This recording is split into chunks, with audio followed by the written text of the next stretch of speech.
Today we'll discuss the liquid suction heat exchanger.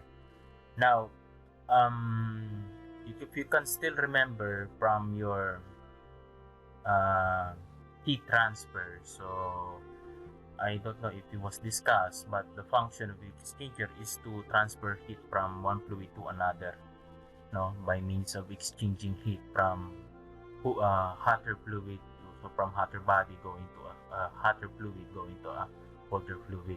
Now, for the refrigeration, the function of heat exchangers are: one, to ensure that no liquid enters the compressors, and two, to subcool the liquid from the condenser to prevent the bubbles from impeding the flow of refrigerant through the expansion valve.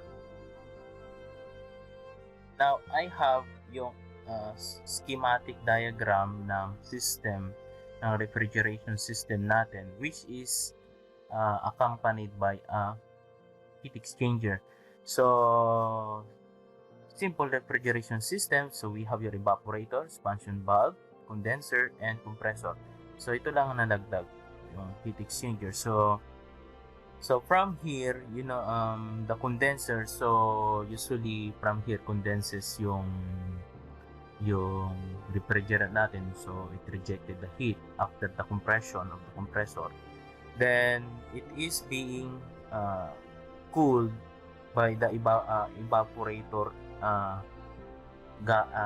gas coming from the evaporating coming from the evaporator. So, it decreases the temperature yung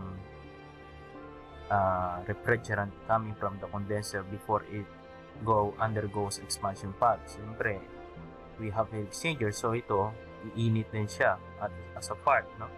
So they have changes of exchanging of heat, no?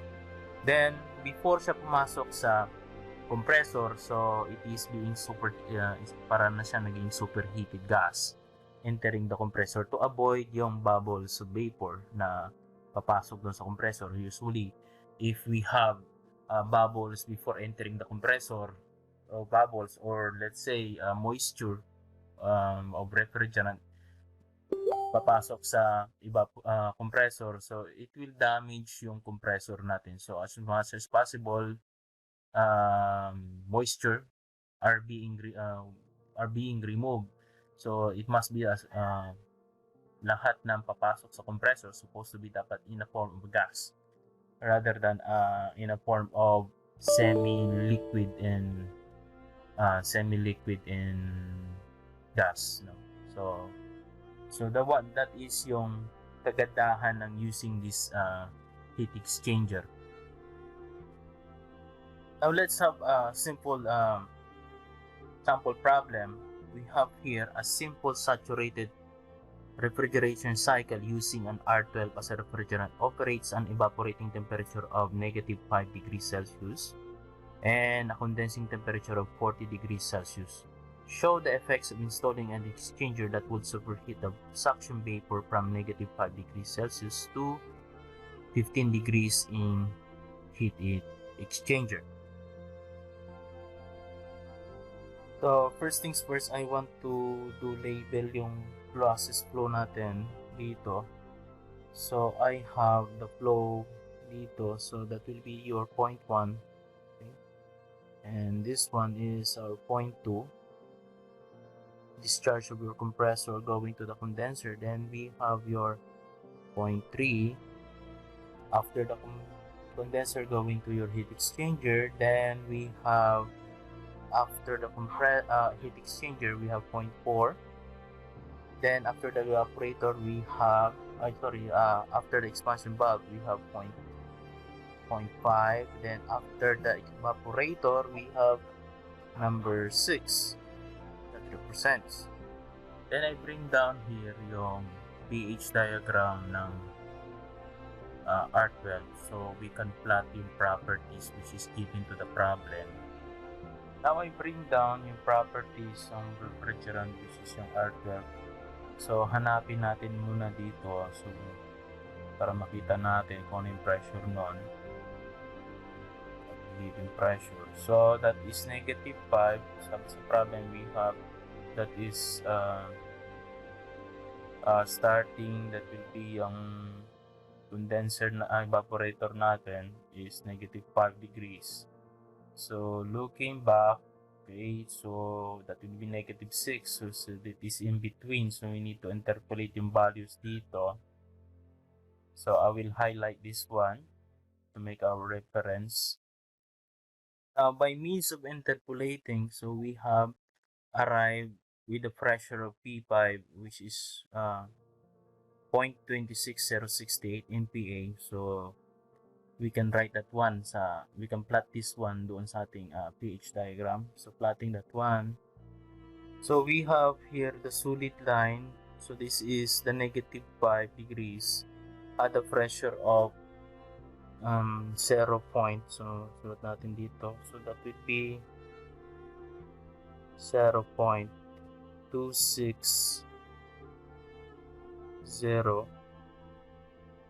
So that will be another 68 dito. Okay, so that will be the pressure at this point. So let's go back to the problem. So this is our evaporator pressure and temperature. So let's go back to the problem stating that our condensing temperature is at 40 degrees Celsius. So I will going to plot this one also. So checking yung table natin of properties of R12 at 40 degrees Celsius. So ito yon. Okay.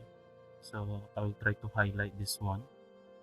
So at 40 degrees Celsius, we have the corresponding pressure that will be 0.95882. So let's try to plot this one in our pH diagram. So we have here your 40 degrees Celsius, then the corresponding pressure. So that will be 0.95882.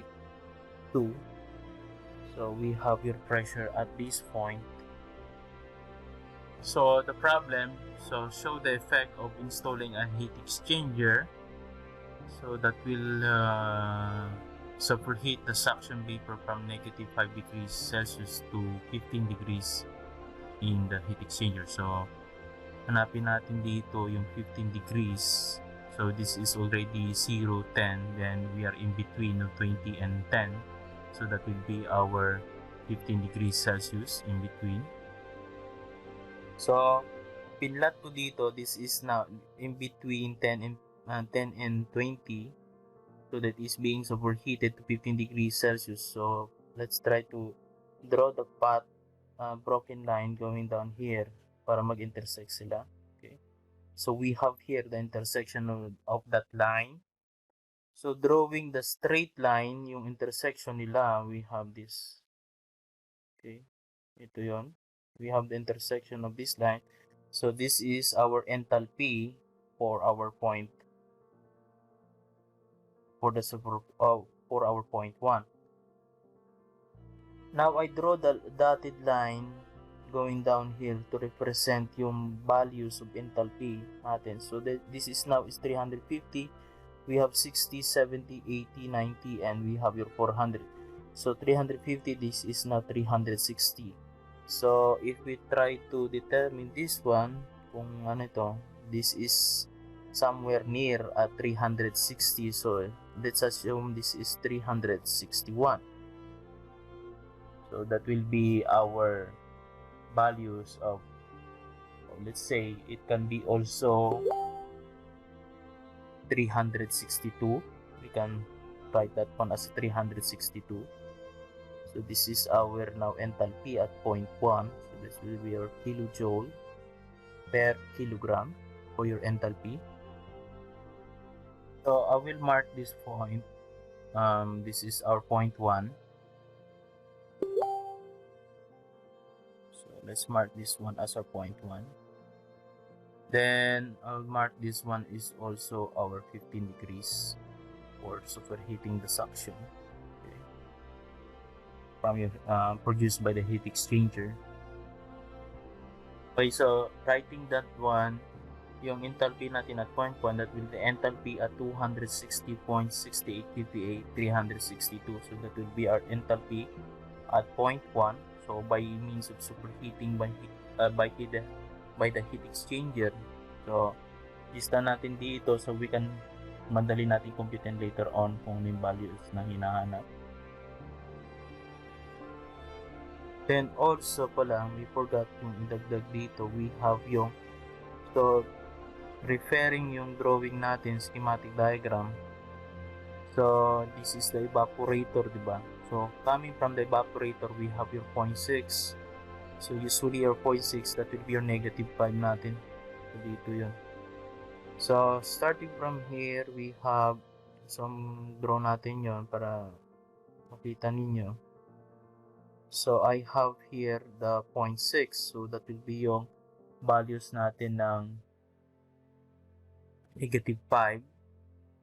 So this is negative 5. So this is will be our 0.6 of the temperature of negative 5. So I'm writing this one as negative 5 degrees Celsius. So this is our 0.6 at this part, no? So from saturated vapor curve, so the intersection we have here. So usually you have to compress papunta doon, di ba? Now, by means of superheated, by superheating the suction of the compressor, that will be your 0.1. So traveling papunta doon sa taas. So that will be our banggaan ng kanilang lines of your condenser and your compression.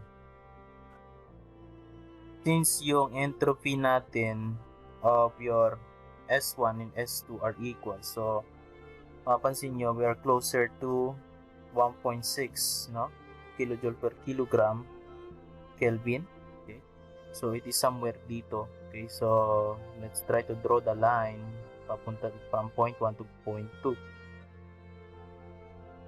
So nag-intersect sila dito. We have the intersection. So this will be our point 2. So isentropic compression, adiabatic compression from point 1 to point 2. So we have here yung location ng point 2 natin. Okay, so yung perpendicular line na intersection at, so plotting that one yung dotted line. So we have here yung values ng ating point 2. So that will be 60, 70, 80, 90. So it is not actually 90, but we can still write it as ano na lang, let's say this is 398. So magkalapit na rin yan. So that will be your kilojoule per kilogram. So that will be your enthalpy at this point. Okay, so writing down yung value ng H2, so that will be the enthalpy at 958.82 kPa. So that will be 398 kilojoule per kilogram. So basing on our pH diagram. Now for point 3, okay, so usually our point 3 is nandito. So we have touched the saturated liquid line. So this is our point 3. So our enthalpy at this point is the intersection of the enthalpy of your x coordinate, no? Then we have here the values of enthalpy for that given point. Drawing the dotted line here for our reference. So we have, so this is 200, 10, 20, 30. We have, this is 40. So this is assuming that we have 239. So this is kilojoule per kilogram for our enthalpy. So writing it down, so that will be the HF at 958.82. So 239. Basing on our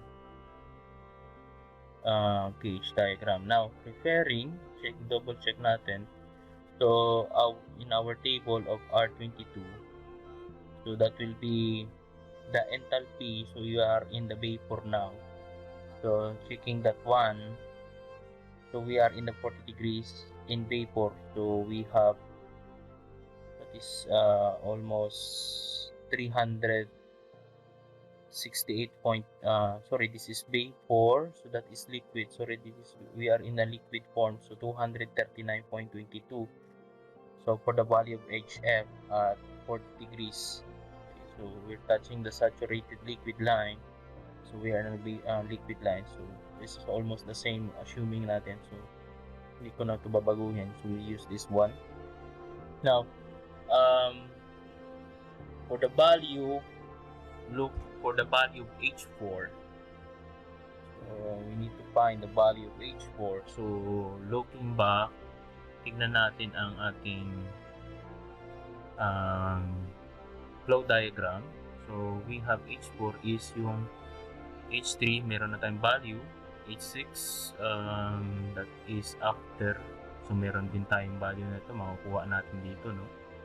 Then H5, so this is after the expansion valve. So dito yun, okay, at this point, H5. Yung 4 ang wala tayo, so it is somewhere here at this region.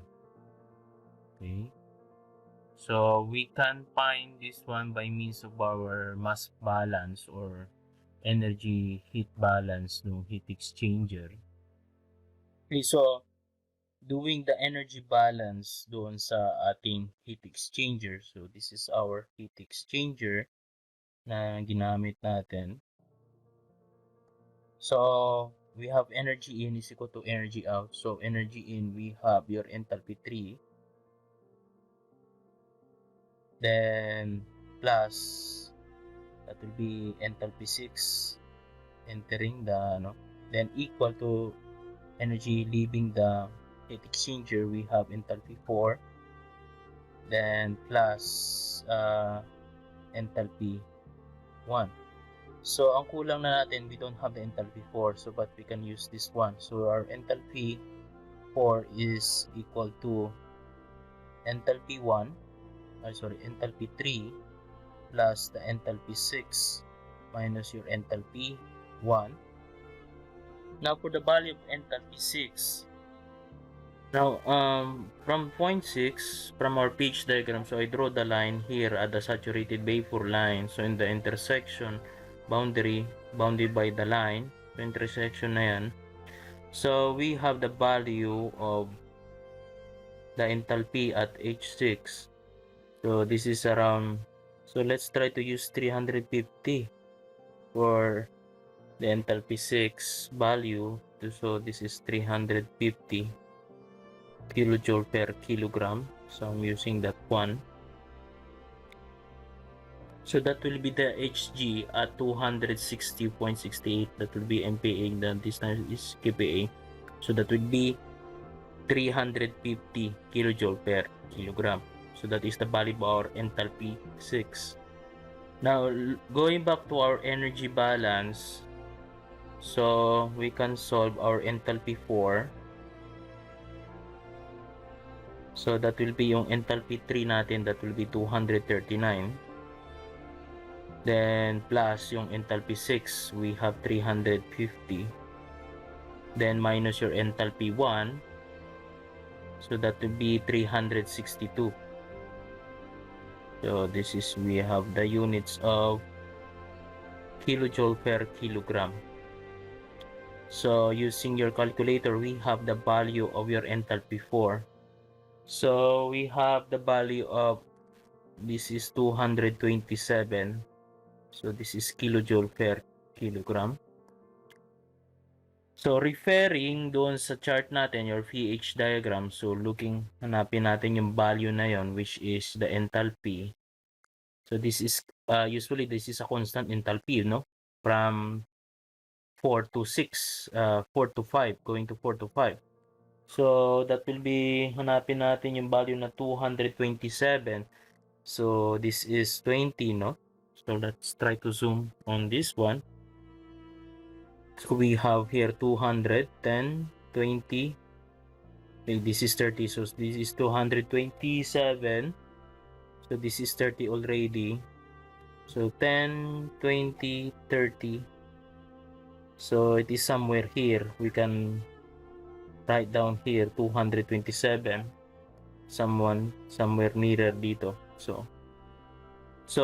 writing down yung values na yan, so we have 227 and drawing the dotted line to represent that one. So this is the intersection ng line natin na which is supposed to be dapat usually this is subcooling already. So since the problem does not state what type of temperature that is used for subcooling, but by means of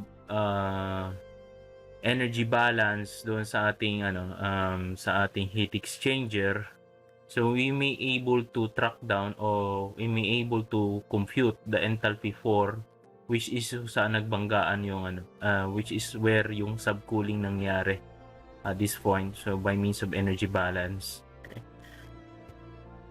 Okay, so plotting that one, we may able to complete the cycle. So zoom out natin so that we have the clear overview ng cycle natin. Okay. Now the question is, show the effects of installing a heat exchanger. So in order to find out yung effect niya, so let's try to compute yung coefficient of performance, which is the basis naman palagi ng cycle ng refrigeration system. Yung COP ang basis. Okay. So we have the equation for coefficient of performance, so that will be the enthalpy 1. Okay. So that will be the enthalpy 1 minus the enthalpy 3 divided by enthalpy 2 minus your enthalpy 1. Now the value of our enthalpy 1, so we have, referring to our values, we have 362. So minus the enthalpy 3, so we have 239. Then this is the units of kilojoule per kilogram. Then divided by your enthalpy 2, we have 398. Then minus enthalpy 1, we have 362. So this is the unit of kilojoule per kilogram. So cancel out the common units natin dito. Then we have the value of your COP, coefficient of performance, is equal to, so we have the value of 3.42.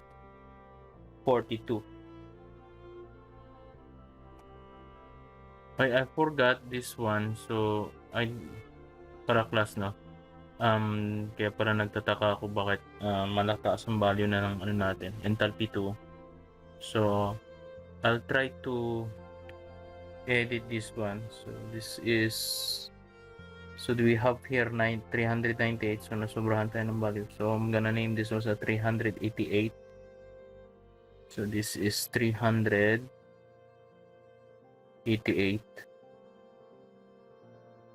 Sorry about that. Then I'm gonna change this one. This is 388 also. So erasing that one. This is 388. Okay.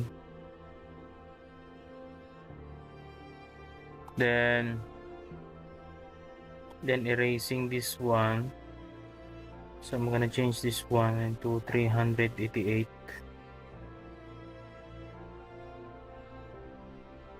Okay, so let's try. Anong value nito?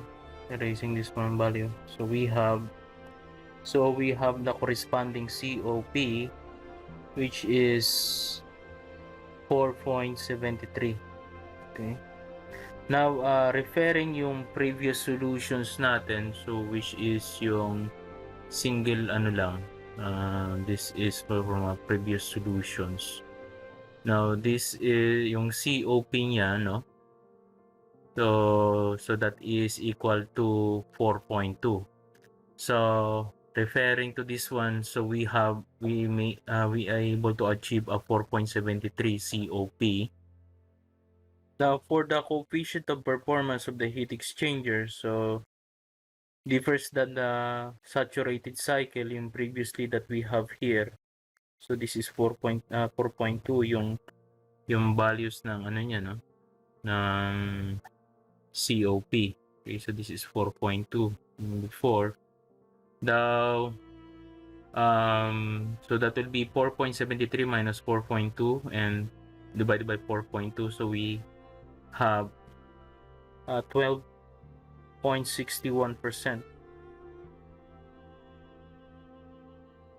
Now, depending upon the particular case, for the coefficient of performance of heat exchanger cycle may be either greater than or less than, or maybe there are times the same as the saturated cycle, operating between the same pressures and limits. So we have the percent increase, so we have also the percent COP increase from 4.2 to 4.73.